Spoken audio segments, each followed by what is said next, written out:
Coming to YCP, ఒకవేళ YCP రాకపోతే YCP party ఉండదా, అజెండా ఉండదు. ఖచ్చితంగా వైఎస్ జగన్మోహన్ రెడ్డి గారి యొక్క నేతృత్వంలో ప్రభుత్వం ఏర్పడినా ఏర్పడకపోయినా సమీపమైనటువంటి భవిష్యత్తులో ఆ కుటుంబానికి సంబంధించిన ఒకరు లేదా అంతకంటే ఎక్కువ మంది వ్యక్తులు అధ్యక్ష లేదా ముఖ్యమంత్రి స్థానానికి దగ్గరగా ఉంటారు.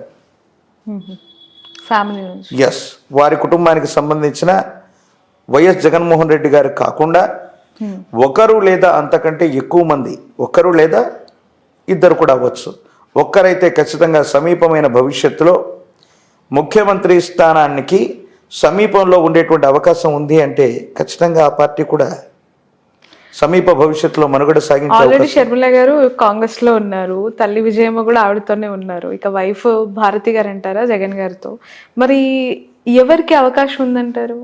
వారి కుటుంబంలో వైఎస్ జగన్ గారికి ఇద్దరు అమ్మాయిలే. వైఎస్ జగన్మోహన్ రెడ్డి గారికి హర్ష, వర్ష ఇద్దరు అమ్మాయిలే అనుకుంటాను, నాకు తెలిసి అబ్బాయి లేరు. అవును, అబ్బాయి లేరు. జగన్మోహన్ రెడ్డి గారు వారు ఉన్నంత వరకు నాకు తెలిసి ఆ ముఖ్యమంత్రి ఆ స్థాయిలో వారు ఉంటారు. ఒకవేళ ఏదైనా అంటే వారి జాతకంలో ఏదైనా అంటే ఒక ఇంపాక్ట్ ఉంది, చట్టపరమైన న్యాయపరమైన అంశాల్లో కొన్ని ఇబ్బందులు ఎదుర్కొనేటువంటి పరిస్థితి, అంటే అవి తీవ్రంగా పరిగణిస్తాయని నేను చెప్పను, కానీ అట్లాంటి సందర్భం ఒకటి సమీప భవిష్యత్తులో ఉండబోతుంది. ఫర్ ఎగ్జాంపుల్ కేజ్రీవాల్ గురించి మనం తెలుసుకున్నాం. కేజ్రీవాల్ గారు ఆల్రెడీ వారు ఢిల్లీ రాష్ట్రానికి ముఖ్యమంత్రిగా ఉండగానే లిక్కర్ స్కామ్లో ఆయన మీద కొన్ని ఆరోపణలు వస్తే కొంతకాలం వారు రిమాండ్లో ఉన్నటువంటి సందర్భంలో వారు ఇన్ఛార్జ్గా ఆ ముఖ్యమంత్రి పదవిని లేదా ఎవరికైనా ఇవ్వాలని కొంత ప్రయత్నం చేశారు. అది జరగలేదు కానీ చేశారు. అలాంటి సందర్భం వస్తే మాత్రం నాకు తెలిసినంత వరకు వారి కుటుంబ సభ్యుల్లో భారతి గారు మొదటి ప్రాధాన్యత. ఏమో రేపు పొద్దున షర్మిల గారు కూడా ఆ బాధ్యతలు స్వీకరించడానికి సిద్ధంగా ఉండేటువంటి అవకాశం ఉంది. వైఎస్ఆర్ కాంగ్రెస్ పార్టీకి సమీపమైన భవిష్యత్తు బాగుంది. ఇప్పుడప్పుడే ఇబ్బందులు, సమస్యలు, ప్రతిబంధకాలు వచ్చేటువంటి అవకాశం లేదు. ఆ ముఖ్యమంత్రి అమాత్యుడు ఆ స్థాయిని తీసుకోవడానికి వారి కుటుంబ సభ్యులు సిద్ధంగా ఉంటారు. ఒకరు లేదా అంతకంటే ఎక్కువ మంది సమీప భవిష్యత్తులో ముఖ్యమంత్రులు లేదా ఆ స్థాయిని అలంకరించే అవకాశం కూడా లేకపోలేదు. ఇంత జరిగిన తర్వాత షర్మిల గారు మళ్ళీ దగ్గర అవుతారంటారా? ఆత్మ వై పుత్రనామ అసహి, తండ్రి యొక్క ఆత్మే కుమారుడిగా జన్మిస్తుందని చెప్తుంది శాస్త్రం. వైఎస్ రాజశేఖర రెడ్డి గారికి ఒకే ఒక అబ్బాయి వైఎస్ జగన్మోహన్ రెడ్డి గారు. ఇప్పుడు షర్మిల గారి గురించి అందరూ అనుకుంటున్నటువంటి మాట ఏంటో తెలుసా? ఇది మీడియా ముందు నేను చెప్పటం సంచలనం అవుతుందేమో నాకు తెలియదు. అందరూ అనుకుంటున్నటువంటి మాట, నాకు తెలియనిది చెప్పచ్చా? చెప్పండి. ఎస్, జగన్మోహన్ రెడ్డి గారు గతంలో ఈ చట్టబద్ధమైనటువంటి అంశాల్లో ఇబ్బందులు ఎదుర్కొని ఆయన రిమాండ్లో ఉన్నప్పుడు నేను జగనన్న వదిలిపెట్టినటువంటి బాణాన్ని అంటూ ఆవిడ ప్రజలందరి మధ్య తిరిగింది. ఆవిడ లేకపోయింటే ఆ రోజు పార్టీ లేదు. ఏదో కారణంగా బాబాయ్ గారి హత్య జరిగినటువంటి తర్వాత అన్నయ్యకి దూరం అయింది. ఈరోజు ఆవిడే వెళ్ళి వైఎస్ అవినాష్ రెడ్డి గారి మీద కడప ఎంపీగా కంటెస్ట్ చేశారు. మంచి ఓట్స్ కూడా రావచ్చు, గెలుస్తుందని నేను చెప్పలే, మంచి ఓట్స్ కూడా రావచ్చు, వస్తాయి కూడా.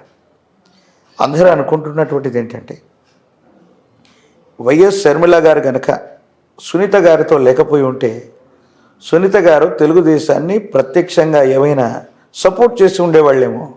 ఓకే, ఆ సందర్భంలో జగన్మోహన్ రెడ్డి గారికి విపరీతమైనటువంటి ఇబ్బంది ఎదుర్కొనేటువంటి పరిస్థితి. షర్మిల గారు ఏ ప్రణాళికతో అక్కడికి వెళ్ళారో సునీత గారిని తెలుగుదేశం పక్షం వైపు కాకుండా కాంగ్రెస్ వైపుగా మళ్లించారు.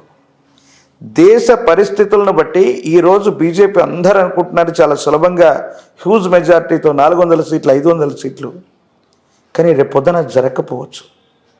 సమీప భవిష్యత్తులో ఈరోజు బీజేపీ అధికారంలో ఉన్నా లేకపోయినా కాంగ్రెస్ పార్టీ మళ్ళీ ఈ భారతదేశ చరిత్రలో అతి సమీప భవిష్యత్తులో ప్రధానమంత్రిగా కొలువుదీరే అవకాశం. ఉత్తరాన ఉన్నట్టి వంశంబు దేశాన్ని పెక్కేండ్లు పరిపాలించేను, ఇది బ్రహ్మం గారి యొక్క కాలజ్ఞానంలోని వాక్యం. వారి కుటుంబ సభ్యుల్లో చివరి వంశాంకురం ఉన్నంత వరకు భారతదేశానికి అధ్యక్ష పీఠం లేదా ప్రధానమంత్రి స్థితిలో వాళ్ళే ఉంటారు. రేపు పొద్దున షర్మిల గారు సెంట్రల్లో ఉన్నటువంటి కాంగ్రెస్ పార్టీతో సత్సంబంధాలు ఏర్పడ్డటువంటి తర్వాత అన్నయ్యకి ఏదైనా ఆపదొస్తే సహాయం చేయదా? అటువంటి ఇబ్బందికరమైనటువంటి పరిస్థితులు వస్తే ఒకవేళ బీజేపీని కూడా కాకుండా కాంగ్రెస్ పార్టీని కూడా వైసీపీ సపోర్ట్ చేసే అవకాశం కూడా భవిష్యత్తులో లేకపోదు కదా.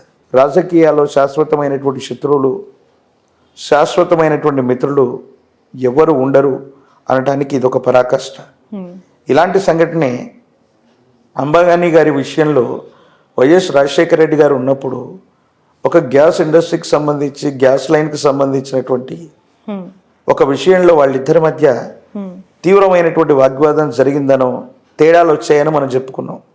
మరి వైఎస్ జగన్మోహన్ రెడ్డి గారు ఇదే ఆంధ్రప్రదేశ్ నుంచి వారికి సంబంధించిన అత్యంత సన్నిహితుడైనటువంటి వ్యక్తిని రాజ్యసభకు పంపించిన దాఖలాలు కూడా మనం చూస్తున్నాం.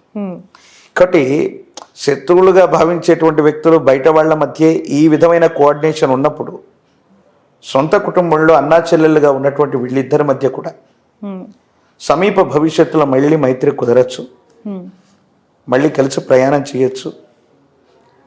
ఇప్పుడు కూడా దాన్ని ఏమంటారంటే రాజకీయ ప్రత్యర్థులు మాట్లాడుతున్న మాట, షర్మిల గారు జగన్మోహన్ రెడ్డి గారు ఒకరికొకరు సహకరించుకుంటున్నారేమో అనుకునేటువంటి వాళ్ళు కూడా ఈ కూటమిలో లేకపోలేదు. సో సునీత గారు బయటకు వచ్చి జగన్మోహన్ రెడ్డి గారి మీద, వారి మీద నిజంగా ఒక ఆడబిడ్డ, మన ఇంటికి సంబంధించిన ఆడబిడ్డ కన్నీళ్లు కార్చటం, జనాల మధ్యలోకి వెళ్ళి న్యాయం చేయమని అడగటం, ఇవన్నీ కూడా కొంచెం ఆయన విజయాన్ని ఖచ్చితంగా కాంప్లికేటెడ్ చేస్తాయి. సులభంగా గెలవవలసిన పరిస్థితి నుండి గెలుస్తామో లేదో అన్నటువంటి పరిస్థితికి రావడానికి there is a main factor వారి యొక్క సహోదరులే కారణం. అది సునీత గారు అవ్వచ్చు. వైఎస్ షర్మిల గారు గనక అడ్డుపడకపోతే, సునీత గారు గనక పొరపాటున తెలుగుదేశం పార్టీ నుంచి, పులివెందల నుంచి ఎమ్మెల్యేగా కంటెస్ట్ చేసుకుంటే పరిస్థితులు మరో విధంగా ఉండేవి. చాలా ఇబ్బందికరమైనటువంటి పరిస్థితుల్లోకి వెళ్ళిపోయేవి. కానీ దేశకాలమైన పరిస్థితులే కాదు, జ్యోతిష్య శాస్త్ర ప్రకారంగా ఎవరి జాతకంలో ఉన్న గ్రహగతులు మనల్ని అట్లా నడిపిస్తూ ఉంటాయి, అంతే. Okay, right.